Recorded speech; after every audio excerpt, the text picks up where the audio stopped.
Sharon Paul, and Kamakawa tuko hapa ndani na Mwita Tuku Mwita. Today being the 6th day of February, the year is 2023. It's been a long day, but we are grateful that we made it to this very point that now we are coming live to you on our social media handles. It is 5 minutes past the hour. It is 9 p.m. ndani ya usiku. Be part of the family. Follow us, subscribe, leave a comment on our social media handles at Tuku Mwita Tuku, that is on Facebook, and Sharon Paul SP as well on Facebook. On YouTube, you can find us at Sharon Paul Media, and on Tuku's handle of Tuku Mwita Tuku. Bwana Tuku. Yes, sir. Karibu sana. Asante sana. It's been a long day, but here we are. Yes. Salamia watu pale nje, ueleze kumekuwa vipi leo hadi wakati wa sasa ndipo tunakuja hewani. Thank you very much wananchi. Nashukuru sana kwa to join this evening. I know it's a new thing. It's 7 at night na ndio sasa tunaingia live. Yes, thank you very much for joining us. We had some work to do. As you can see in the studio, there is a new layout. It took some time. Ilikuwa kazi mingi, sio kazi kidogo. But we managed. And Bwana Sadakta. Yes, sir. What do you have in store for us today?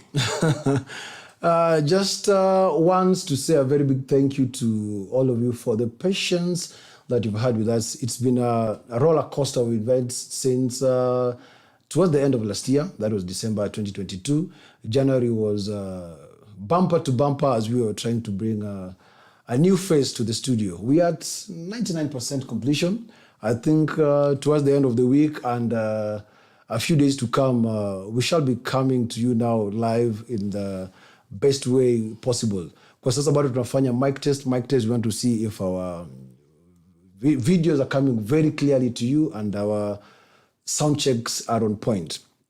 Now, Mr. Tuku. Yes. Over the weekend, I came across a very interesting video.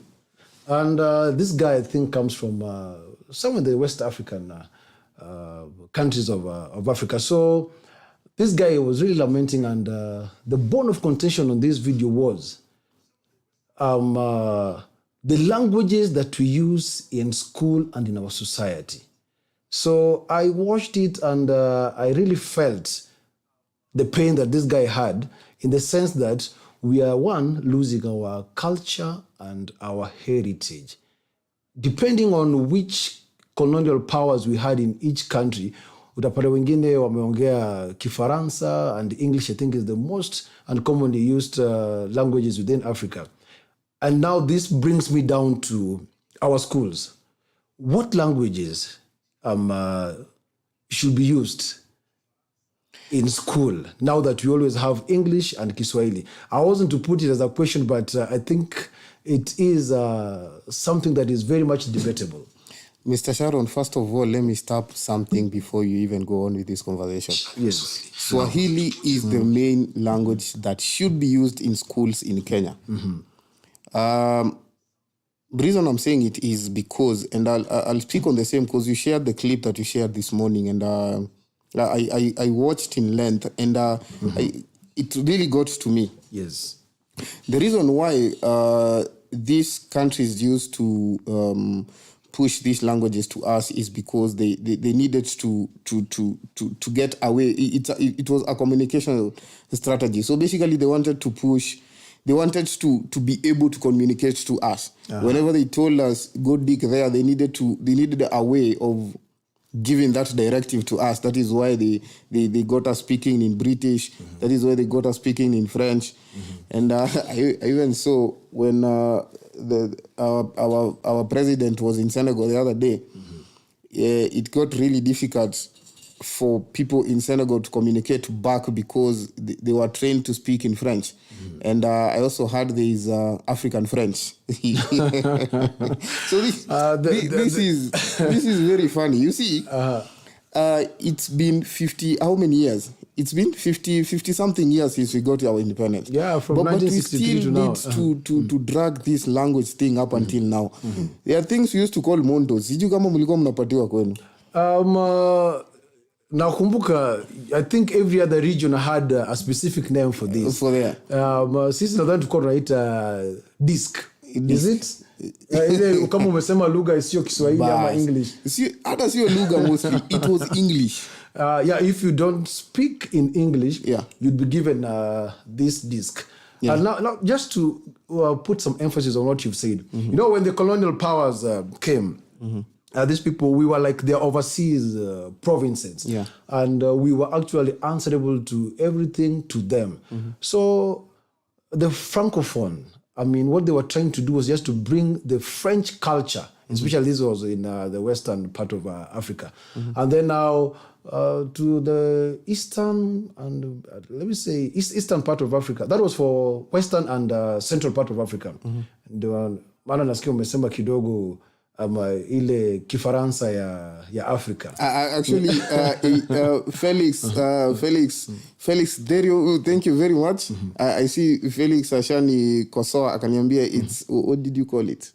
Francophone. Yeah. And now back to our country, Kenya. Yeah. We were colonized by the Britons, so it is English. We have countries in Africa that were colonized by the Portuguese. I don't know how the communication is going on in those schools, but there is this thing that is really eroding our culture and heritage by trying to impose the languages of our Walambawali to colonize. And now, just as I said, this one brings me back to now what you've said. Monto. Yes. Si tulikuwa tunaita disc. Now, in primary school, shule za msingi, way back in the day, you'd find that there were specific days for speaking specific languages. Like, I think in our school, that is Homerville Primary, I think Wednesdays was a day for English. I'm telling you, man, communication was hell because you would want to ask for breaks time. Tumeenda bana, mtu amenunua mandazi, unataka kumwambia ni chunie kidogo bana. Kuliko bana, my friend. Mandas, mandas. As you can see, up until now, it's getting very difficult for you to do it. Yeah, it's a couple of years since then. It is not easy. I can only imagine how difficult it was. How difficult it was. And then now, bringing it, when we fast forward to now the current generation that we are, the current society that we are, and we're seeing that there are so very many openings. Now, if we bring it back to us, who we come from a research background, you'll find that there's a document that needs to be translated in Taita. An English or Kiswahili document needs to be translated in Kikuyu, in Dholuo. Now, looking for people who can do for you these transcriptions become very difficult. And just to go back again, in school, if you could be heard speaking a language that you ought not to be speaking on that day, pia ilikuwa ni shida. In the current media space, we have very many vernacular stations. The other day we were making fun, but about one of the biggest players in the industry. They were unveiling a sister company. Now they were looking for vernacular speaking people. Sisi tuko nasema mbuli tupatie disc bwana. Unaona sasa kazi zinatuacha. Hiyo dream ilifungwa kitambo mali ulipatia ile disc. And SP it's very saddening to see that most of these radio stations that are the vernacular radio stations right now are the one making money. Yeah, exactly. If you look at the people who work in those vernacular radio stations, it's really difficult to come with people who can speak in I remember when we were discussing last week on our portfolio and you asked me, can you speak your mother tongue fluently? Yeah, exactly. It is very shameful if you have to ask someone if they can do their mother tongue. I understand. Nobody needs to do it fluently, but at least you need to speak a word or two in your mother tongue. You understand? I get you. It is not a must, but I believe it's something that needs to be there. What I know, we shall never erode our ethnicities. And for now, what I'd always say is when our kids are growing up, we have that exposure at school, the online content and stuff. They watch a lot of educational cartoons at school. It's either English or Kiswahili. And the reason why I even brought it, why I narrowed it down to schools, the other week here in most of the WhatsApp groups that we are in, niliona kama mwanafunzi bali mwalimu fulani aliandika, please try and train your kids to speak in English. Nilitaka comment lakini niliona I was going to rub shoulders, you see, with people. But if you look critically well, the national language yet we are Kenyan. Swahili. There is no doubt about that. Yeah, it's Swahili. Even we had books way back in the days kwa Kiswahili kitukuzwe. Yes. In primary, when we were growing up, at least way back in the days, the mode of communication was always on Kiswahili. Yes. Sheng ilikuja kidogo, but Sheng will just thrive according to the surroundings where they are. Yes. English now has become so powerful that it even taking away Kiswahili. Kiswahili, when it's being brought as a subject, inakuwa ni shida sana kwa wanafunzi. Hata kupata walimu ambao wanafundisha somo la Kiswahili. And then again, Mr. Sharon, there's something I would like people to change their mindset on. These things called social clusters. Yeah, exactly. These things, you want to be on such a ladder that you do not belong in this social. And the only way people cluster those social classes is what you speak, what comes out of your mouth. You see, there are people, you'd say, the only way your child is going to speak in English is because they either go to Kilimani schools, some of they go to Westland schools or such like. So if your kids go to some schools in Eastlands, they speak Swahili. And I think that is something we need to eradicate in this country. If you're going to be rich, it doesn't have to be your kid. Your kid doesn't have to speak in English for you to be rich. Yeah, it doesn't have to. Exactly. It is very shameful, SP, to see media houses pay people who speak in Swahili more because there is scarcity in people who can speak Swahili.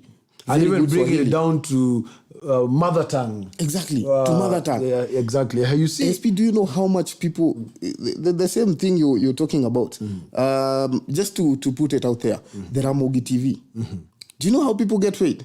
Yeah, I know. Those people make a lot of money. I know they simply go home because they can do very good mother tongue. And speaking out there, a friend of mine was telling me that when these media houses are doing not auditions, what do you call them? Interviews for these people, you'll find that you need to be both fluent in writing and the spoken language. Yeah, because you have to bring a news item that you can write well and present it as in the best way forward. Na hiyo lugha yenye unaongea hiyo. So he's talking to one of the ladies that had applied. She speaks very good Kikuyu. She was auditioning. She was actually interviewing for one of the vernacular stations. She could do very good Kikuyu, but the spoken. Kikuyu, spoken. But the Kikuyu she did was English Kikuyu. Do you know what English Kikuyu is? It's like, not you're speaking the language, but the twanging in you is English. Yeah, like... You see, this lady needs to get employed and she really needs this job. You understand? Yeah. And she can speak in Kikuyu, but she wants to show whomever is viewing her, I am not from that social class. You understand? And I think we need to cut this bondage because it is very wrong. Yeah, this social stratification, it puts even our children in very awkward situations in the estate where we live, because children will be going to different schools. Exactly. High-end school, middle-class schools, and then kuna wale tu wastani wa kawaida. Zile shule ambazo wanaenda, they speak very ordinary Kiswahili. So when children meet, your kid cannot play with another kid from the other side because it's pure English na bado ni mzito kwa mdomo ya mtoto. Yes. And when this happens, there's that inferiority complex also. You'll find that this kid does not get it easy to mingle with the other ones. So I'm bringing it down. I think even the last time that former president was in the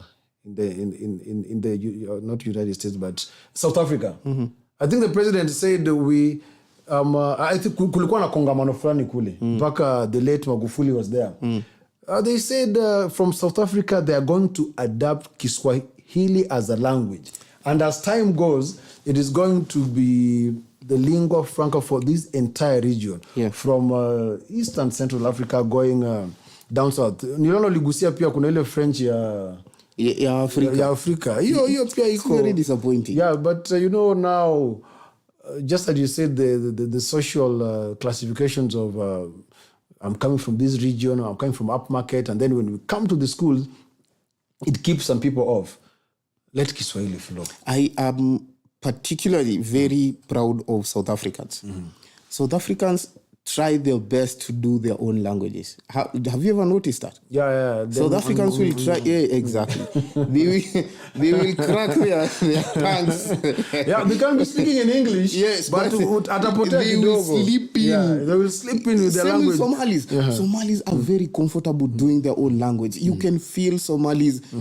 You can see the pride they have speaking their own language. You see, they do not shy off. Have you ever been to Isili, my friend? Yeah, but you've been to Isili, unaingia kwa duka and everything they're doing.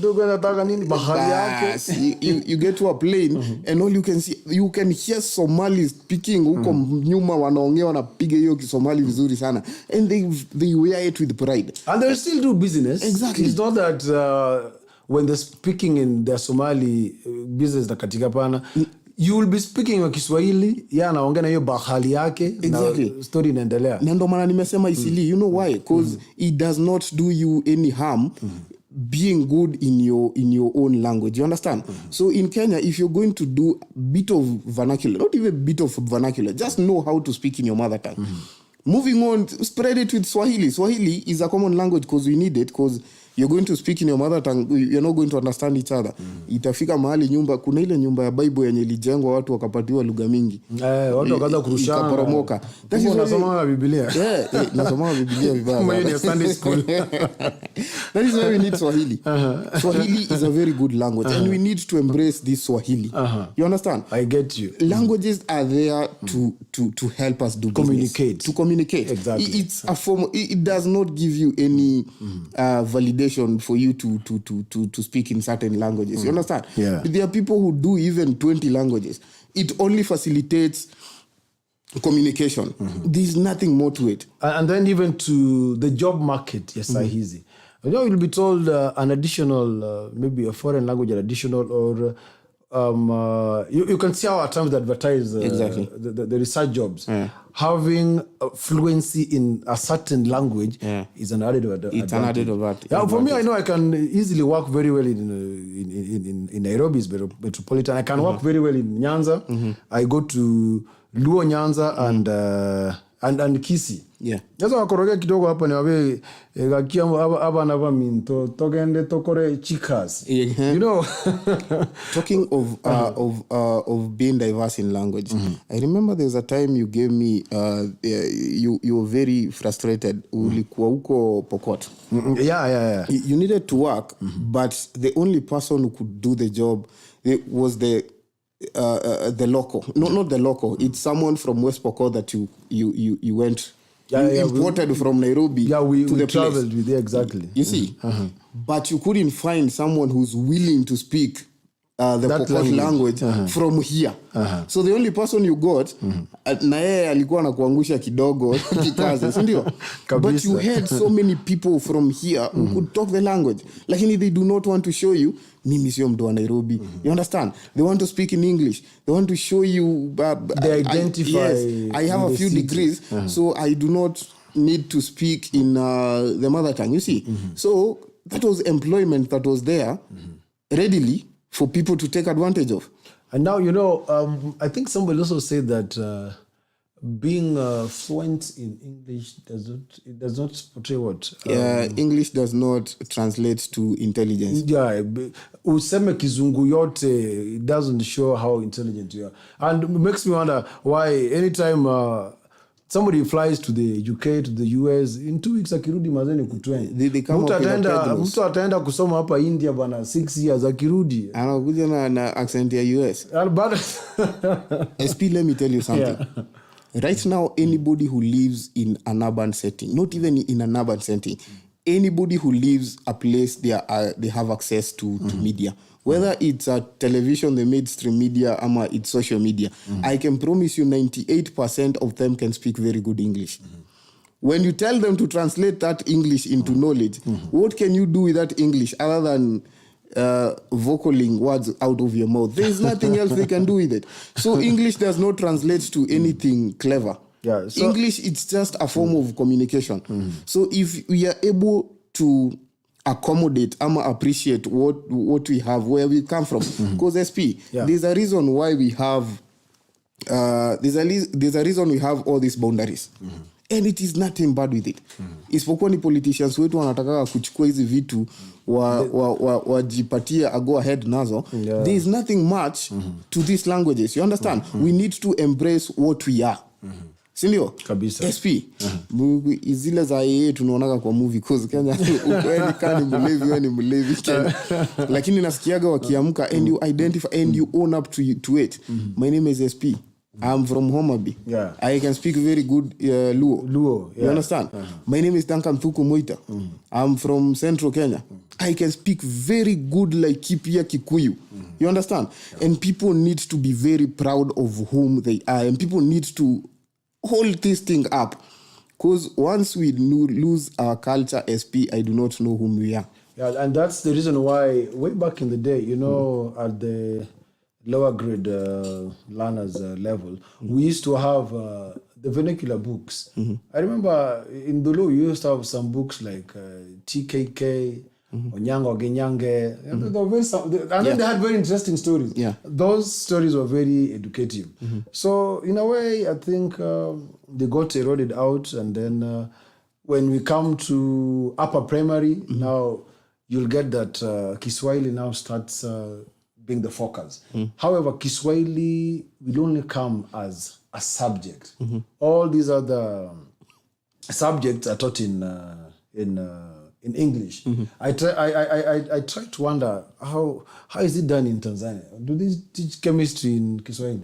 I think they have a way of doing it. I don't know, but I think, bro, look at Tanzania. Look at Tanzania. These people wear their language with pride. Did you see how Mama Suluhu spoke in Senegal? Yeah. She did very good English. Have you ever heard her speaking English anywhere else? She wears Swahili with pride. Anytime. She wears Swahili with so much pride. And when she speaks in English, exactly, it's perfect.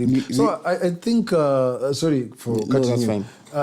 I think what schools should also embrace, although we're not experts, but we stand corrected, you see, Kiswahili. Because you'll find somebody from, let me see, the private universities. Before when they joined the private universities, they were in the private schools, the GSCE curriculum. Yes. They don't even teach Kiswahili.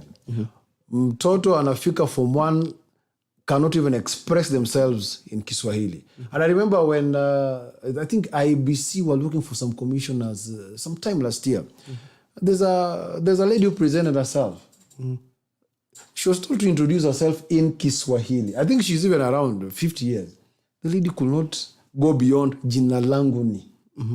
And this is a very senior person who wants to hold an office, creme de la creme. My friend, I'll give you a very good example.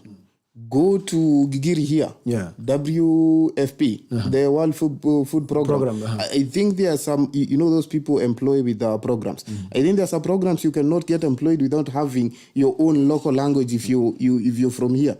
If you're from Nigeria, West Africa, you need at least to do you need to be fluent in one local language, your own language. So if you're going to be sent back, the employee with areas whereby there's maybe hardship or something. So at times you'll be taken back to your village to do some food programs or something, or coordinate something. So if people do not want to appreciate this, then I think we are lost. Secondly, SP, let me just finish on this point. The schools that we have, especially in Nairobi, and I'm going to say it again, especially in Nairobi, I think it is even very important for the schools to engage their students, their pupils with the local languages, some of the vernacular languages and Swahili more so.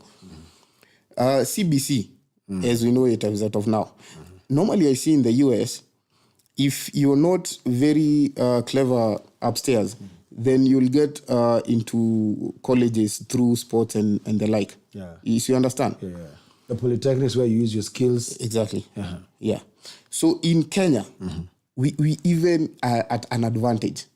If these politicians need to create jobs, you see, instead of dragging people through English speaking from primary, you giving them montos, alafu ukikuja mtu akifika college ndio, hata college yenyewe hafanyi the vernacular, akishamaliza ndio radio station fulani ama TV station fulani inasema inataka mtu mwenye anaongea hii language, anaongea Kimeru.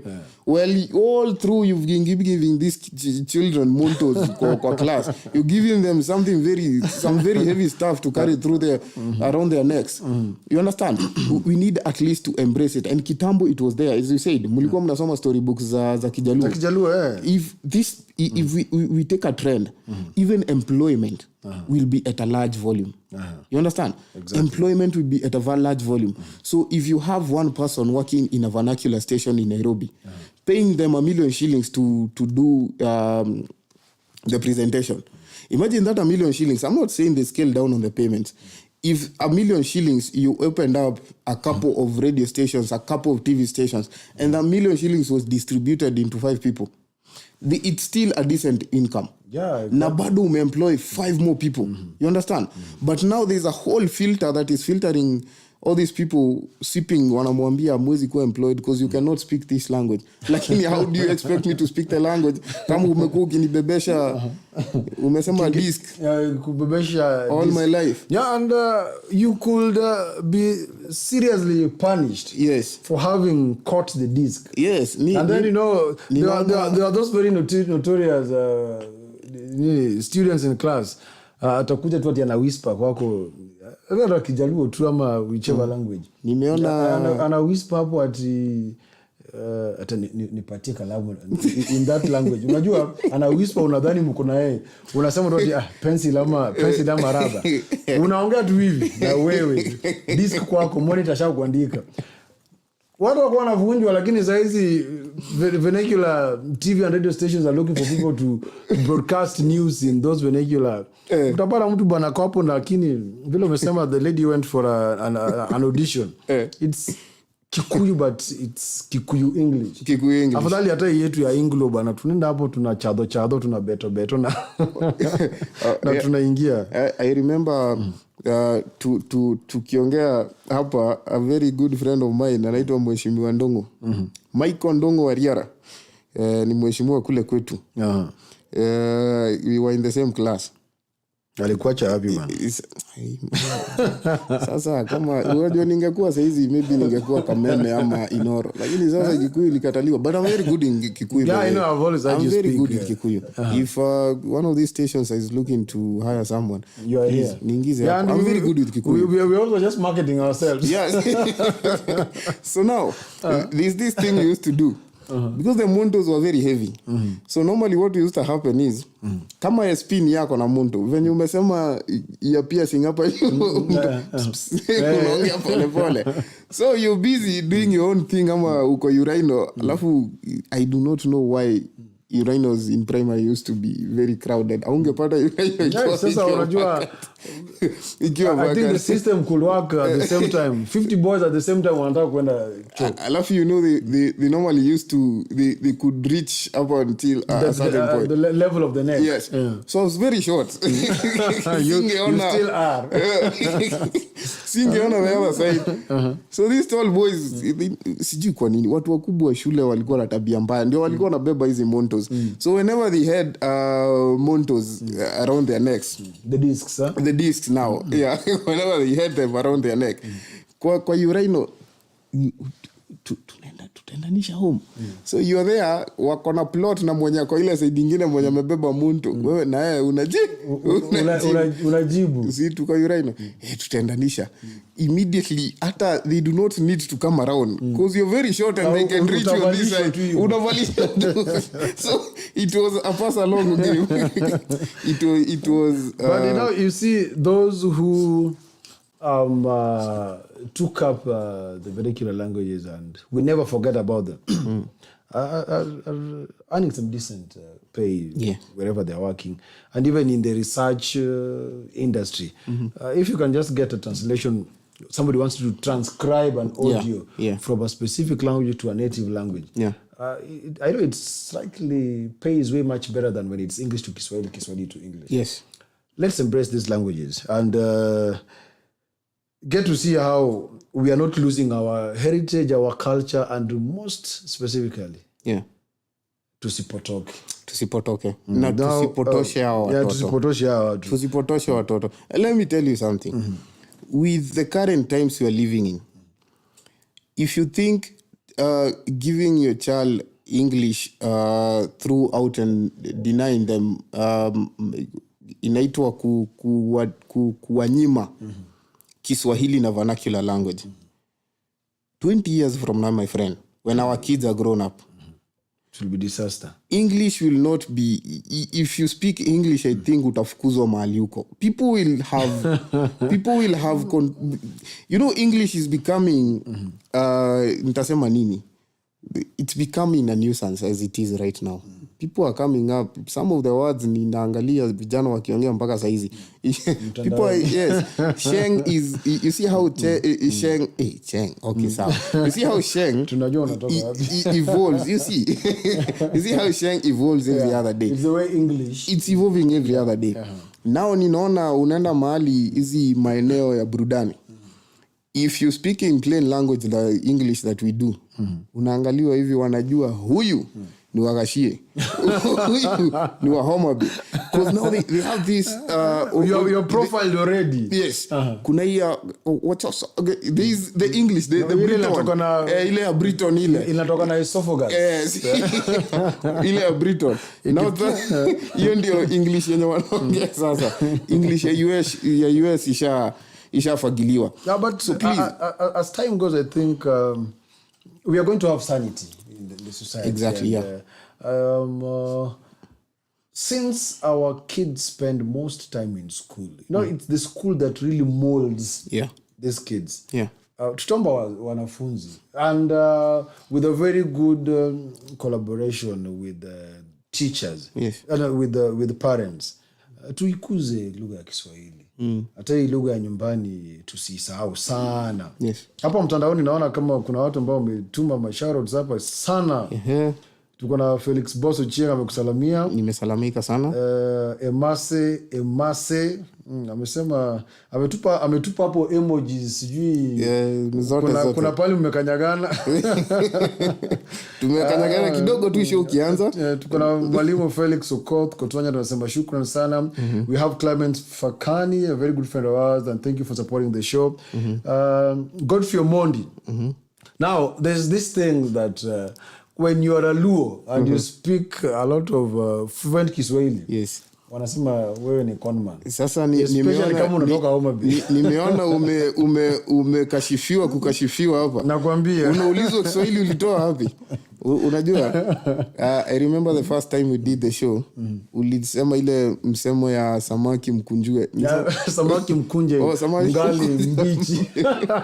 I saw there was a lot of kickback from people from Homa Bay. I've gotten to know I'm very famous in Homa Bay more than I am even in Nairobi. Lakini watu wa Homa Bay, shukrani sana. Yeah, thank you very much. Your name has become big. The last time I was in Homa Bay, bana, it's been a household name in Homa Bay. Kila mtu anauliza bana, wapi hadi tuko bana. Thank you very much watu wa Homa Bay. Felix, thank you very much.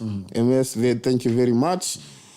Wakili, sijui mali amepotelea, nilikuwa nimemuona ameingia kidogo tena akaenda. Thank you very much. Bundles imeisha. Bundles usiseme hivyo. Unaibisha wakili ya High Court ndani ya show. Thank you very much. Ndongo, that is the mheshimiwa I was telling you about. He shared our show, umeangalia hapo. Thank you very much bwana Ndongo. Ni mheshimiwa, he's how do I put this? He's been my longest friend. Kutoka utotoni. Let me say that. Amekuwa rafiki wa 30.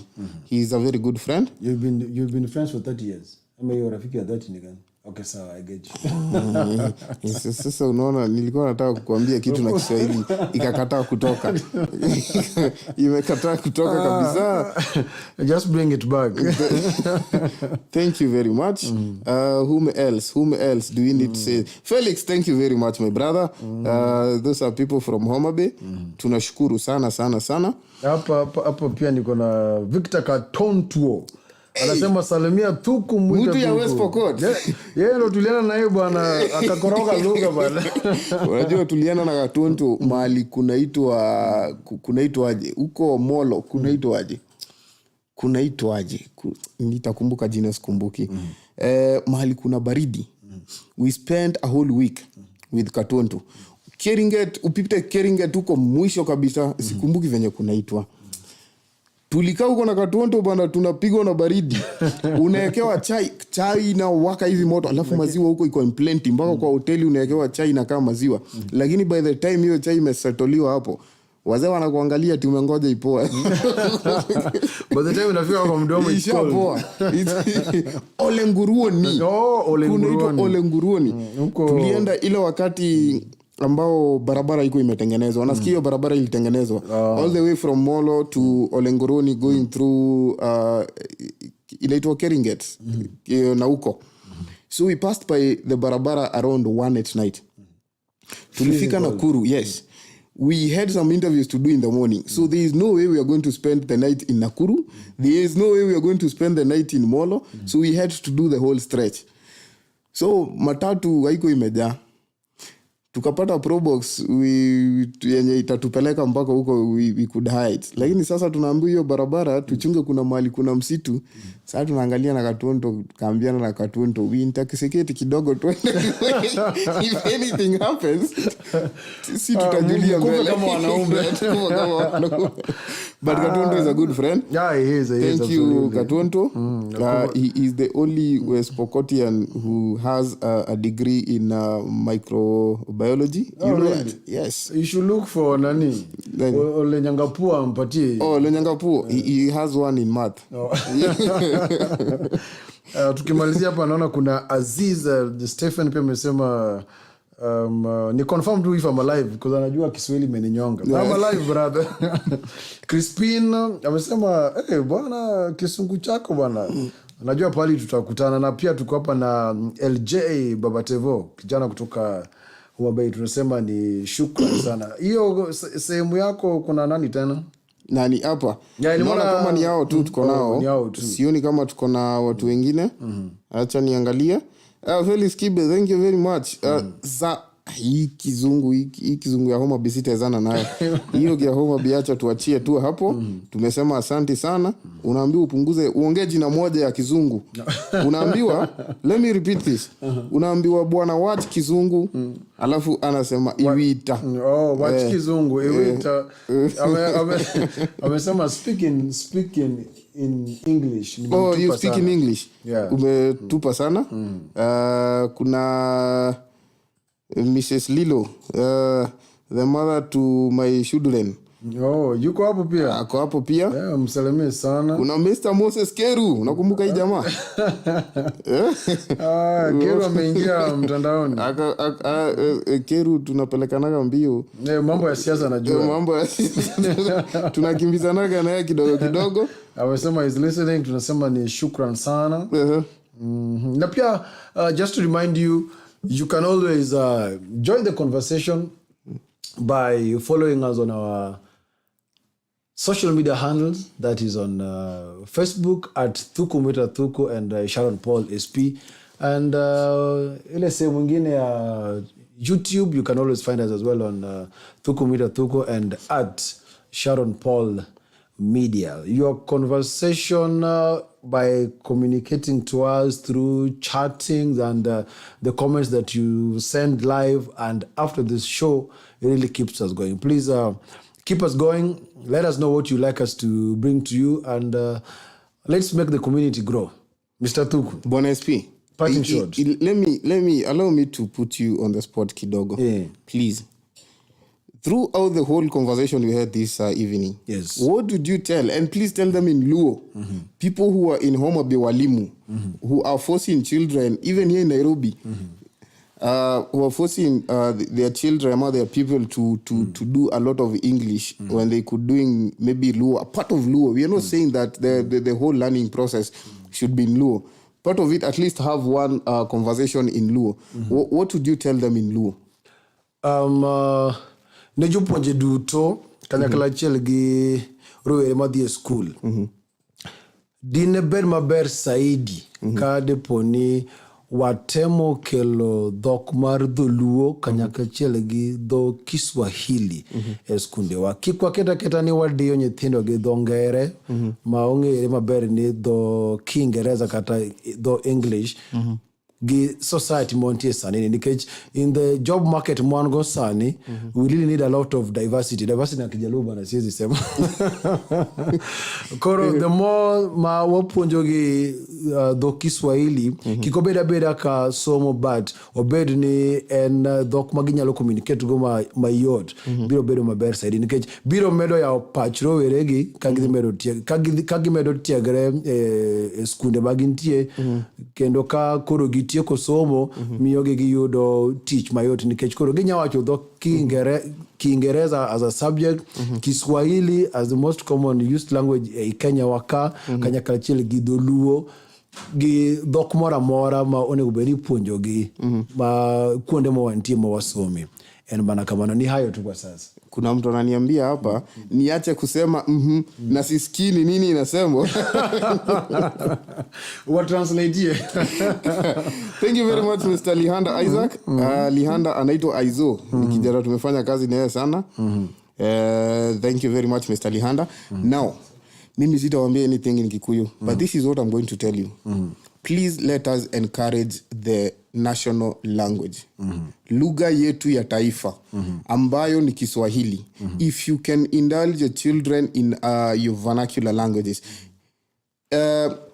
Vernacular languages without the political aspect of it whereby tribalism, it's called the suffix? Lism. Lism is the suffix. Yeah. No, that is the only problem. If we can embrace the languages and please let us be proud within our diversity. Him talking in Luo inaingia ndani Homa Bay more than it will in Nanyuki.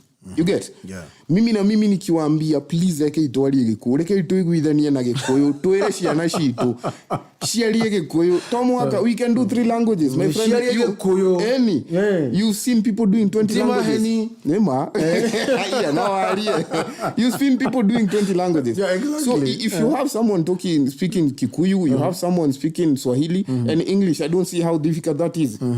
If you some children here in preschool wanafunzwa kuongea Spanish, French, exactly, and they're in preschool, unaona, if you can do that, what is the issue with you just pitching in hapo ndani uingize hiyo Kakikuyu fulani hivi kakajaluo fulani alafu cha msingi zaidi ni hiyo Kiswahili.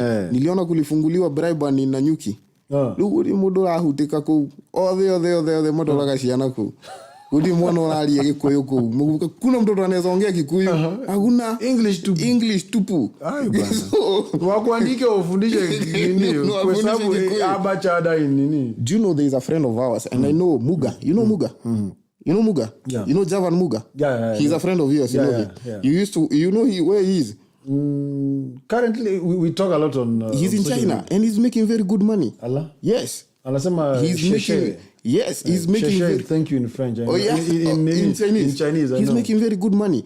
And you see, he told me he learned the language immediately he got there. The what do you call it? The Mandarin. It's called Mandarin. What do you call it? There's a very difficult language in China. In China, yeah, the native China. Yeah, I think it's Mandarin or something. And he's also teaching people Swahili there and other local languages. If people in China will want to pay for their children to learn a Kenyan language, why don't you just do the same? And you see these opportunities are there. There's even another lady, a very good friend of mine in Nanyuki, Stella. Stella is also in China. Once they came, the Chinese companies, wakati wake Kibaki wali come and set up camp in Kenya, they started teaching their children Kenyan languages. Kiswahili. You see? So that is someone, anaangalia mbali. Kama huyu mtoto anaweza jua Kiswahili sahi, there's opportunity in Kenya. They can go there and learn something. And for you, because there needs to be teachers there.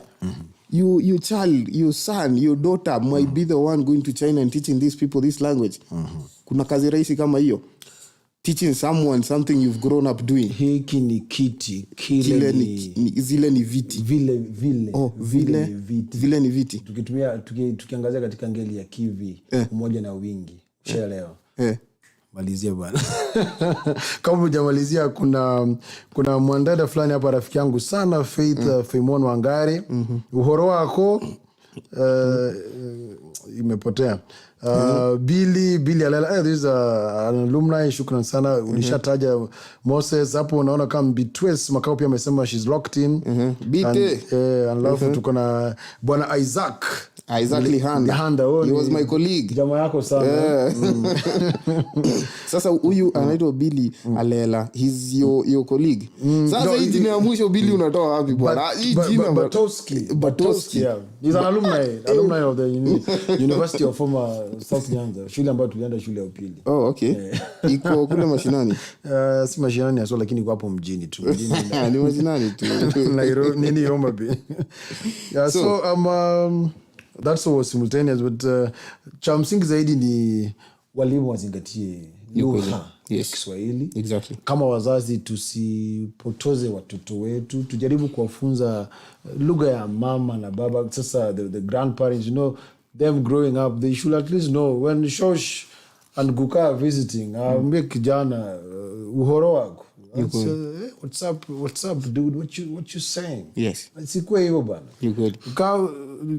Kiacha tunaenda Kijaluo. Kadayo katakuwa ruomo sigidolwane misawanya kwara. Nimesema tu kama kukana shusha mekusalamia, good morning my grandson. Unajibu tu kwa mtoto anajibu kwa urahisi. Nilikuambia ile post nilisoma hapa juzi when the holidays zililapse. Niliona mtu amepost hapa alienda Yeshagi na mtoto wa the niece.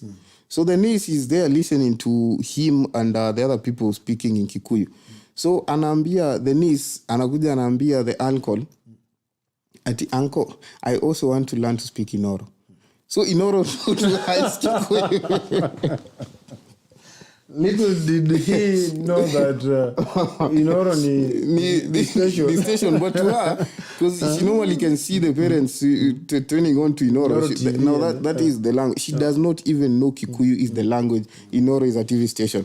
And all the same, other things, as I was saying, you acheni kuambia serikali itupatie kazi kasa. This is avenues of you making employment. So if you're crippling employment as early as a child when he's 5 years old, then how do we expect huyu mtoto apate kazi in the future? We can not all fit in this studio. Exactly. We cannot all. Hatuwezi fit sisi wote. Sio sisi wote tunaweza fit State House, sio sisi wote tunaweza fit mali ingine. So we need to create jobs as early as we can see them. So sijui kama tunaweza ondokea hapo. Nadhani kufikia hapo tumefika kikomo.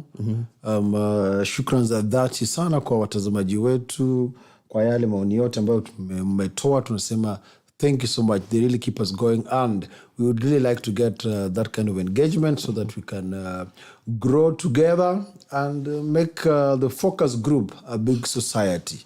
From us here in the studio, it is 10 minutes to 10. What? It is 10 minutes to 10. Na tunasema tumefika kikomo. Hadi kipindi kingine, mweze kuwa na usiku mwanana. Mungu awalinde hadi tutakaporudi tena hewani. Situpatie the grace na tumalize. Sasa tukimalizia, naweza penda tushukuru Mungu sababu ya hayo machache ambayo tumeenda nayo. I've really sweat.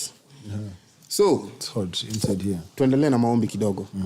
And now may the grace of our Lord Jesus Christ and the love of God and the fellowship of the Holy Spirit be with us now and forevermore. Amen and amen, amen, amen. Hadi simu imezima we?